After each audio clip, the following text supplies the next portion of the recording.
بسم اللہ الرحمن الرحیم۔ ناظرین، سورہ آل عمران میں اللہ تعالیٰ فرماتا ہے اور سب مل کے اللہ کی رسی کو مضبوطی سے تھام لو اور آپس میں تفرقے میں نہ پڑو، اور اللہ کی اس نعمت کو یاد کرو جو اس نے تم پر کی کہ تم ایک دوسرے کے دشمن تھے تو اس نے تمہارے دلوں میں محبت ڈال دی، پھر تم اس کی نعمت سے بھائی بھائی بن گئے۔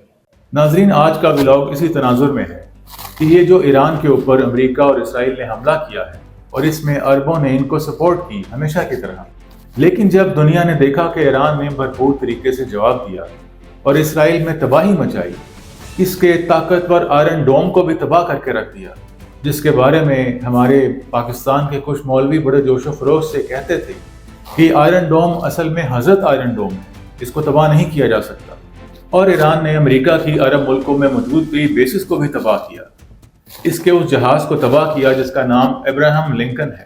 اس کے علاوہ کویت سے اڑنے والے اس کے بہت سے فائٹر جیٹس گرائے، جن کے بارے میں تفرقہ ڈالنے والوں نے یہ بھی کہا کہ وہ تو فرینڈلی فائر میں امریکہ نے غلطی سے اپنا ہی جہاز مار گرایا کیونکہ اس کو خواتین اڑا رہی تھیں۔ اور اگین ہمارے کچھ فرقہ پرستوں نے اسی بات کو پروپیگیٹ بھی کرنا شروع کر دیا، حالانکہ آپ خود سوچیں کہ بھلا ایسا ہو سکتا ہے کہ تینوں فائٹر جیٹس غلطی سے گرا دیے گئے ہوں؟ یہ تو بڑی نالائکی ہے۔ اور ایران کے اس بھرپور جواب کے بعد، جس میں ان کے اور دنیا میں رہنے والے تقریباً تمام شیعہ مسلمانوں کے رہنما علی خامنائی پر حملہ ہوا اور وہ اپنی فیملی سمیت شہید ہو گئے، اور لوگ بتاتے ہیں، رپورٹس ہیں کہ جب ان کو کہا گیا کہ آپ کسی بنکر میں چلے جائیں تو انہوں نے کہا کہ نہیں، میں اپنے گھر میں ہی رہوں گا، کیونکہ آج ایران میں بہت سے لوگ اپنے گھروں سے باہر نہیں نکل سکتے۔ یاد رہے کہ علی خامنائی کینسر کی آخری سٹیجز میں تھے، انہوں نے یہ پہلے ہی کہہ دیا تھا کہ چاہے کچھ ہو جائے میں کہیں نہیں چھپوں گا۔ وہ بیسیکلی اپنی شہادت دے کر ایرانی قوم کو پھر سے اکٹھا کر گئے۔ یہی بات ویسٹرن میڈیا بھی کر رہا ہے کہ جس ایرانی قوم کو تقسیم کرنے کے لیے پریزیڈنٹ ٹرمپ نے اتنا زور لگایا، اس کو علی خامنائی کی شہادت نے ایک دفعہ پھر متحد کر دیا، اور علی خامنائی کی شہادت کے بعد ایران کے حملوں میں تیزی آئی۔ ایران نے ہر اس جگہ پر اٹیک کیا جہاں پر امریکن اور اسرائیلی بیسز تھیں، ایمبیسیز تھیں، جس کے بعد اگین فرقہ پرستوں نے یہ کہنا شروع کر دیا کہ اگر ایران اتنا ہی بہادر ہے، واقعی ایک مسلم ملک ہے، تو پھر امریکہ اور اسرائیل پر ڈائریکٹ اٹیک کرے، وہ تو مسلمانوں پر اٹیک کر رہا ہے۔ آج کا ولاگ اسی طرح کی کچھ باتوں کا جواب دینے کے لیے ہے، کیونکہ ان باتوں سے امت میں بہت زیادہ تفرقہ پہلے ہی پڑ چکا ہے۔ جب بھی کوئی مسلمان یا کوئی مسلمان ملک استعماری قوتوں کے خلاف کھڑا ہوتا ہے تو دوسرا فرقہ اس کو نیچے گرانے میں لگ جاتا ہے۔ تو پہلی بات تو یہ ہے کہ ایران نے اپنے مسلمان عرب ملکوں پر اٹیک نہیں کیا، بلکہ وہاں پر موجود امریکہ کی بیسز پر اٹیک کیا۔ ظاہر سی بات ہے کہ اگر کسی ملک سے امریکہ کے جہاز اڑ کر ایران پر اٹیک کریں گے، اور وہ چاہے مسلم ملک بھی ہو، تو پھر یہ کیسے توقع کی جا سکتی ہے کہ وہ ان عرب ممالک میں سے اڑنے والے ان امریکی جہازوں کو وہیں پر نشانہ کیوں نہ بنائے؟ اور اس کا بہت اچھا جواب دیا گیا کہ ایران نے ان ملکوں پر اٹیک نہیں کیا، بلکہ وہاں پر موجود امریکہ کی بیسز پر اٹیک کیا ہے۔ اور یہاں پر یاد رہے، یہ وہی ملک ہیں جس میں سب سے زیادہ خطرناک کردار ادا کرنے والا ملک ہے UAE، جس نے غزہ میں 70,000 سے زائد مسلمانوں کی نسل کشی میں اسرائیل کو فل سپورٹ کیا۔ یہی وہ ملک ہے جو ابراہیم ایکارڈ کے سب سے زیادہ پیچھے پڑا رہا کہ یہ لازمی ہونا چاہیے، یعنی غزہ کی نسل کشی میں بھی یہ شامل تھا۔ اور یہی وہ ملک ہے جس نے سوڈان میں عورتوں اور بچوں تک کو مارا، پوری آبادیاں اجاڑ دیں، پلانڈ جینوسائیڈ کیا، صرف اپنے ملک کی گولڈ اکانومی کو چلانے کے لیے۔ یہ سب باتیں بیس لیس نہیں ہیں، ساری دنیا کے انٹرنیشنل اخبارات نے ان باتوں کو بیان کیا ہے، چاہے وہ UN ہو، ایمنسٹی انٹرنیشنل ہو، الجزیرہ ہو، ریوٹرز ہو یا ہیومن رائٹس واچ ہو۔ دوسرا اعتراض جو ایران پر کیا جاتا ہے کہ جب غزہ پر اٹیکس ہو رہے تھے تو ایران کہاں تھا؟ تب یہ کیوں نہیں کودا اس جنگ میں، اور اس نے کیوں نہیں فلسطینیوں کو بچایا؟ یہ وہ منافقانہ سوال ہے جو کرنا ہی نہیں چاہیے۔ ساری دنیا کو پتا ہے کہ ایران پر موجودہ اٹیک ہی اس لیے ہو رہے ہیں کہ اس نے فلسطین کی ریزسٹنس کو ہمیشہ سپورٹ کیا۔ یہ گریٹر اسرائیل کے راستے میں ایک رکاوٹ تھا۔ یہ حماس، حزب اللہ، یہ سب ایرانی بیک اور ایران کی بنائی ہوئی ہی تنظیمیں ہیں، جن کو ویسٹرن نیشنز کی طرف سے ایرانی پراکسی کہا گیا، اور کچھ مسلمان عرب ملکوں میں بھی یہی ٹرم استعمال کی گئی، اور ایون پاکستان میں بسنے والے کچھ تفرقہ باز جو کسی صورت یہ ماننے کو تیار ہی نہیں ہے کہ ایران اسرائیل کو مار رہا ہے۔ اور یہ وہی لوگ تھے جو کہتے تھے کہ دیکھ لینا، اسرائیل اور امریکہ کبھی بھی ایران پر حملہ نہیں کریں گے، یہ ملے ہوئے ہیں۔ اور یہ وہی لوگ ہیں جن کا جس وقت دل کرتا ہے فلسطین کی تنظیم یعنی حماس یا حزب اللہ کو مجاہد بنا دیتے ہیں، اور جب ایران کے خلاف بات کرنی ہو تو اس کو ایران کی پراکسی کہہ دیتے ہیں۔ بالکل ایسے ہی جیسے کبھی افغانی طالبان جہادی تھے اور آج وہ فسادی ہیں، کیونکہ اس سے پہلے اسرائیل، امریکہ اور ایون ٹرکی نے مل کر بشر الاسد کی حکومت کو گرایا، اور ایران کا لبنان تک کا رستہ جہاں سے وہ حزب اللہ کو سپورٹ کرتا تھا اس کو بند کر دیا، ختم کر دیا۔ عراق میں پہلے ہی وہ قاسم سلیمانی بریگیڈ جو اگین ایران نے ہی بنائی تھی اس کو بھی ختم کر چکے تھے۔ ایک ایک کر کے ایران کی ان ساری تنظیموں کو ختم کیا گیا، جس کے بعد غزہ میں وہ جینوسائیڈ کیا گیا جس سے ہر مسلمان کا دل آج دکھتا ہے، بلکہ ہر انسان کا دل دکھتا ہے۔ اور پھر تمام مسلمان ممالک نے، خاص طور پر عرب ممالک نے، دہائیوں سے ایران کو اکیلا چھوڑا ہوا ہے۔ ایران نے 40-45 سالہ پابندیاں برداشت کی، تو ان پابندیوں اور ایران کی ان تنظیموں کے کمزور پڑ جانے کے بعد ایران اپنی تیاری میں لگا ہوا تھا، جو آج پروو بھی ہو رہا ہے۔ اسے پتا تھا کہ اس کے ساتھ کوئی نہیں ہے، اور دنیا کی وہ طاقتیں جنہوں نے مسلمان دنیا پر ظلم ڈھایا وہ کسی صورت ایران کو نہیں چھوڑیں گی۔ لیکن اس کے باوجود اس نے فلسطین کو اکیلا نہیں چھوڑا، وہ مسلسل حماس کو سپورٹ کرتا رہا اور آج اس کی سزا بھی بھگت رہا ہے۔ آج سے سالوں پہلے ایران عراق جنگ میں بھی یہی ہوا تھا۔ عراق، کویت، سعودی عرب، یہ سب اور جارڈن بھی، ان لوگوں نے امریکہ اور اسرائیل کے ساتھ مل کر ایران پر دھاوا بولا۔ لوگ پتہ نہیں اس جنگ کو کیوں بھول جاتے ہیں جس میں کم از کم 5 لاکھ ایرانی مسلمان شہید ہوئے۔ اس وقت بھی ایران کو اکیلا چھوڑ دیا گیا تھا۔ تب تو ایران ایسا کچھ نہیں کر رہا تھا جس سے عربوں کو یا مسلم دنیا کو یا ویسٹرنز کو کوئی خطرہ ہوتا۔ وہ تو خود ابھی تازہ ریولوشن سے گزر رہا تھا، اور ویسٹ نے اس وقت بھی صدام کے تھرو ایران پر حملہ کروایا، اور اس کا یہی پریٹیکسٹ تھا کہ کہیں یہ اسلامی ریولوشن باقی اسلامی ملکوں میں نہ آ جائے۔ صدام کے ایگزیکٹلی یہی الفاظ تھے۔ یہاں یہ بات ضرور کی جانی چاہیے کہ ایران کوئی مدینہ کی ریاست نہیں ہے، نہ کبھی تھا۔ وہ بھی ایک ملک ہے جس نے اپنے آپ کو بھی بچانا ہے، جبکہ بہت سے مسلم ممالک جن کی پراپر آرمیز ہیں انہوں نے تو کچھ کیا ہی نہیں۔ اور اعتراض کرنے والے یہ کیوں نہیں بتاتے کہ ان عرب ملکوں میں امریکہ کی، اسرائیل کی یہ بیسز کیوں تھیں، ان کی ایمبیسیز کیوں تھیں اور ابھی بھی کیوں ہیں۔ ایون ٹرکی، جس میں دہائیوں سے نیٹو کی بیسز موجود ہیں، جس نے یہ سمجھ رکھا ہے کہ مسلم دنیا کو یا سعودی عرب لیڈ کرے گا یا ہم لیڈ کریں گے، اور یہ دونوں ایک دوسرے سے مقابلے میں لگے ہوئے ہیں، یعنی ہر ایک نے 1.5 انچ کی اپنی مسجد بنائی ہوئی۔ اور اب یہ تیسری نئی فیک طاقت UAE، اس نے اپنے آپ کو الگ سے ٹھیکیدار سمجھ لیا اسلام کا۔ UAE کا سربراہ برٹش اداروں میں پڑا ہوا ہے، اس کو اسپیشلی اس چیز کے اوپر ٹرین کیا گیا اور کنونس کیا گیا کہ تم نے کسی صورت پولیٹیکل اسلام کو اوپر آنے نہیں دینا۔ بہترین مساجد بناؤ، بڑے بڑے عبادت گاہیں بناؤ، خوبصورتی پیدا کرو، بلڈنگیں بناؤ، نمازیں پڑھو، جو مرضی کرو، لیکن اسلامی دنیا کبھی طاقت نہ پکڑے، اسلامی دنیا کبھی بھی پولیٹیکلی اسٹرانگ نہ ہو۔ اور اس کے لیے UAE نے ہمیشہ امت کی پیٹھ میں چھرا گھونپا۔ یہ ثابت ہے کہ UAE نے ہی غزہ کی جنگ کو اسپانسر کیا تھا، غزہ کے جینوسائیڈ کو اسپانسر کیا، اور آج سب سے زیادہ قیمت بھی وہی ادا کر رہا ہے۔ اس کی فیک ترقی اب ختم ہو رہی ہے۔ 70 کی دہائی میں ابھرنے والے اس ملک کی فیک ترقی، جو بہت سے مسلم ممالک کے ڈکٹیٹرز کو بہت اچھی لگتی تھی، جو کہتے تھے کہ جمہوریت کی ضرورت ہی نہیں ہے، دبئی کو دیکھو، نارتھ کوریا کو دیکھو، آج سب سے زیادہ نقصان اسی دبئی کا ہو رہا ہے۔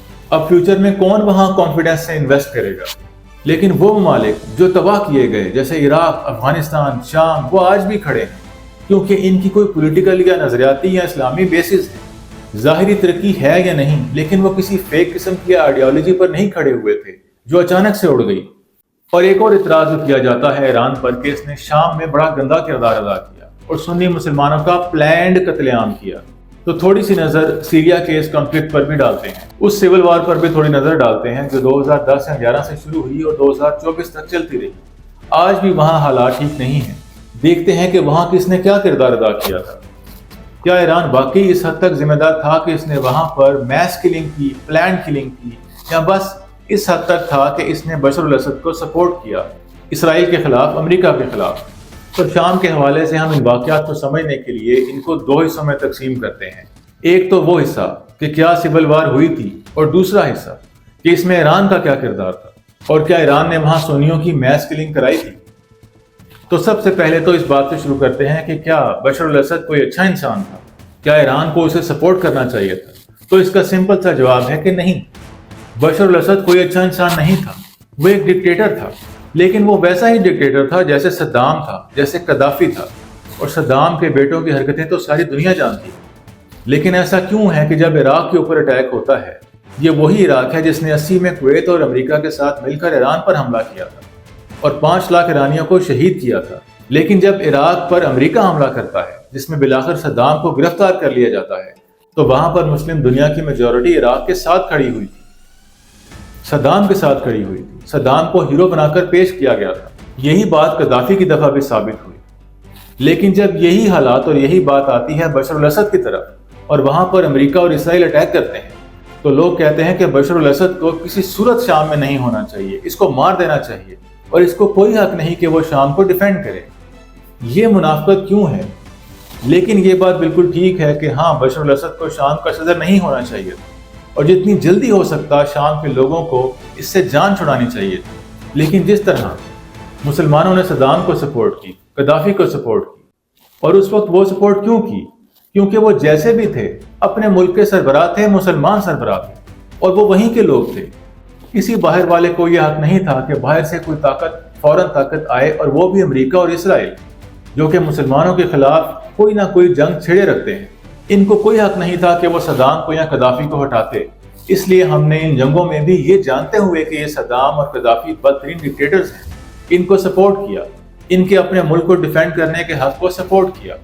یہی فارمولا اپلائی ہوتا ہے بشار الاسد پر بھی، کہ جب شام پر امریکہ اسرائیل اٹیک کرتے ہیں اور ترکی بھی ان کا ساتھ دیتا ہے کرد دہشت گردوں کو مارنے کے نام پہ، اور باقی عرب کنٹریز بھی ساتھ دیتی ہیں، تو صدام کی طرح بشار الاسد کو بھی حق تھا کہ وہ اپنے ملک کو ڈیفینڈ کرتا۔ اس کے اپنے لوگ اسے ہٹاتے تو الگ بات تھی، اور اگر امریکہ، اسرائیل اور ترکی یہ سب سیریس تھے تو بشار الاسد کو ہٹانے کے بعد کوئی ایسی حکومت آتی جو شام کے لوگوں کی ریپرزینٹیو ہوتی۔ لیکن شام میں کون سی حکومت آئی؟ شام میں اس وقت جولانی کی حکومت ہے، جس کو الشرا بھی کہتے ہیں۔ یہ وہی ہے جو شام میں لوگوں کے سر کاٹتا تھا، جس کے سر کی قیمت امریکہ نے مقرر کی ہوئی تھی، جس کو ISIS کا دہشت گرد کہا جاتا تھا۔ آج اسی جولانی کے ساتھ ٹرمپ بغل گیر ہو رہا ہے اور اسرائیلی ڈائریکٹلی شام میں آ کر بیٹھ گئے ہیں۔ تو اس کا کیا مطلب ہوا؟ اس کا یہ مطلب ہوا کہ اب شام استعماری قوتوں کے گھیرے میں ہے۔ یہ بات ایران کو پتہ تھی، اس لیے جب شام میں سول وار سٹارٹ ہوئی، اس وقت ایران نے بشار الاسد کو سپورٹ کیا۔ اور ہاں، بشار الاسد نے اپنے لوگوں پر ظلم کیا، اس وار میں ظلم کیا۔ لیکن آپ خود سوچیں کہ وہ شام بہتر تھا جہاں پر اسرائیل اور امریکہ کی ڈائریکٹ انوالومنٹ نہیں تھی، اور جہاں پر جیسی بھی تھی ایک مسلمان حکومت تھی، یا آج کا شام بہتر ہے جس کے اندر اسرائیل ڈائریکٹلی بیٹھا ہوا ہے اور اس نے ایران اور لبنان کا رستہ کاٹ دیا ہے، کیونکہ ایران شام کے رستے لبنان میں حزب اللہ کو سپورٹ کرتا تھا، جو جواب میں فلسطین کو سپورٹ کرتی اور لبنان کو بھی سپورٹ کرتی تھی، وہاں دشمن کو ریزسٹ کرتی تھی۔ اگر ایران نے بشار الاسد کو سپورٹ کیا، جس نے سنی آبادی کو مارا، اور مزے کی بات یہ ہے کہ شام کی زیادہ تر آبادی ہے ہی سنی، تو شام میں یہ ٹرم جو یوز کی جاتی ہے سنی میجورٹی کی، یہ ٹھیک ہی نہیں ہے۔ اور اسرائیل نے ISIS اور داعش کو استعمال کر کے، جو کہ اب یہ خود مانتے ہیں کہ یہ انہی کے ایسٹس تھے، کیونکہ جولانی کو بغل گیر کرنے کا مطلب ہے کہ ISIS اور داعش امریکہ اور اسرائیل کے ہی ایسٹس تھے، تو ان ایسٹس نے جان بوجھ کے سنی آبادی کو ہیومن شیلڈ بنا کر انہی میں ریبلز پیدا کیے، کردوں کو یوز کیا، اپنے لوگ انٹر کیے، صرف اس لیے کہ یہ ایران کے خلاف محاذ کھولا جائے۔ اور شام کی عوام پہلے ہی بشار الاسد سے تنگ تھی، اور پھر وہی ہوا، شام گرا، حزب اللہ کی سپورٹ بند ہوئی، اور پھر غزہ پر اٹیک ہوا، جینوسائیڈ ہوا، عراق میں قاسم سلیمانی بریگیڈ کو ختم کر دیا گیا تھا، اور آج ایران پر اٹیک ہوا۔ اور یہ بھی یاد رکھیں کہ 1984 سے لے کے آج تک ٹرکی نے تقریباً 40,000 کردوں کو مارا ہے، وہ بھی تو سنی تھی۔ یہاں سے یہ جنگ سٹارٹ ہوئی اور اس کے بعد بڑھتی گئی، جس میں امریکہ اور اسرائیل بھی کودے۔ ایران اس وقت خالی اپنی جنگ نہیں لڑ رہا، بلکہ پوری مسلم امہ کی جنگ لڑ رہا ہے، کیونکہ اگر ایران گرتا ہے تو اسرائیل کی سرحدیں پاکستان کے بلوچستان تک پہنچ جائیں گی، اور آج ہمارے لوگ اس بارے میں پریشان بھی ہیں۔ اور دوسری طرف سعودی عرب، UAE اور ساری گلف کی مسلم ریاستوں کے پاس اب کوئی ایئر ڈیفنس سسٹم نہیں ہے، کیونکہ عین موقع پر امریکہ ان کو چھوڑ کر چلا گیا، اور یہ جو تھوڑے بہت انٹرسیپٹرز کا ذخیرہ ان کے پاس بچا ہے وہ بھی تیزی سے ختم ہو رہا ہے۔ اور احادیث ہمیں بتاتی ہیں کہ اس کے بعد اسرائیل نے احد پہاڑ تک پہنچنا ہے، گریٹر اسرائیل کا خواب پورا کرنا ہے۔ وہ پہلے ہی کہہ رہے ہیں، یعنی امریکہ اور اسرائیل یہ مانتے ہیں کہ اسرائیل کا حق ہے کہ وہ اپنی سرحد عراق تک پھیلا دے، اور یہ سب باتیں کئی سالوں سے ڈاکٹر اسرار جیسے لوگ ہمیں بتاتے آ رہے ہیں۔ لیکن ہمیں یہ بتایا گیا مشرف کے زمانے میں کہ یہ بیوقوف لوگ خیالی باتیں کرتے ہیں، ہوائی باتیں کرتے ہیں، پنڈوانہ باتیں کرتے ہیں۔ لیکن آج وہی باتیں سچ ثابت ہو رہی ہیں۔ آج ویسٹ اس کو آرمگیڈن کہہ رہا ہے۔ مسلمانوں نے اپنے پیغمبر کی انہی احادیث کو، انہی کتابوں سے جن کو صحیح احادیث کہا جاتا ہے، ان کو جھٹلایا۔ جان پوچھ کر ہم میں فیک روشن خیالی پیدا کی گئی۔ ہم زیادہ روشن خیال ہیں یا ایپسٹین فائل والے؟ جبکہ اسرائیل اور امریکہ اپنے گریٹر اسرائیل کے پلان پر اور اپنی پروفیسیز پر چلتے رہے، اپنے مسیحا جو کہ اصل میں دجال ہے، اس کے لیے یہ سب کرتے رہے۔ ابھی کچھ عرصہ پہلے، اس جنگ کے شروع ہونے سے 2 ہفتے پہلے، نیتن یاہو نے کہا کہ ہم ایک ایسا الائنس بنا رہے ہیں جس سے ہم سنی اور شیعہ ایکسٹریمسٹ کو ڈیل کریں گے، ان کو ماریں گے۔ اور اس کے فوراً بعد 2 ملکوں پر اٹیک ہوتا ہے، ایک ایران پر اور دوسرے کو آپ جانتے ہیں۔ اور جیسا کہ آپ کو اوپر بتایا گیا کہ ٹرکی میں تو نیٹو کی بیسز سالہ سال سے موجود ہے۔ اب بات یہ ہے کہ نہ تو ایران ریاست مدینہ ہے اور نہ ہی عرب کنٹریز میں کوئی ایسی ریاست ہے جس کو مدینہ کی ریاست کہا جائے۔ لیکن آج کے تناظر میں ہمیں کس کا ساتھ دینا ہے؟ سب سے پہلے تو یہ کہ ہمیں مسلمانوں کے درمیان صلح کروانی ہے، کوشش کرنی ہے کہ یہ ایک دوسرے پر اٹیک نہ کریں۔ لیکن ساتھ ہی ساتھ ہمیں یہ بھی دیکھنا ہے کہ اس وقت ہمیں ایران کو سپورٹ کیوں کرنی چاہیے۔ آپ خود سوچیں، ایک طرف ایران ہے جس میں آج تک کوئی غیر ملکی بیس نہیں جہاں سے اڑ کے کسی دوسرے مسلم ملک کو مارا گیا ہو، دوسری طرف وہ ساری عرب کنٹریز ہیں جن میں امریکی اور اسرائیلی بیسز اور ایمبیسیز ہیں، اور ان استعماری قوتوں نے کبھی افغانستان کو مارا، کبھی شام کو مارا، کبھی عراق کو مارا، اب ایران کو مار رہے ہیں۔ تو پھر ہمیں کس کا ساتھ دینا چاہیے، کس کے بارے میں بات کرنی چاہیے، یہ آپ خود ڈیسائیڈ کریں۔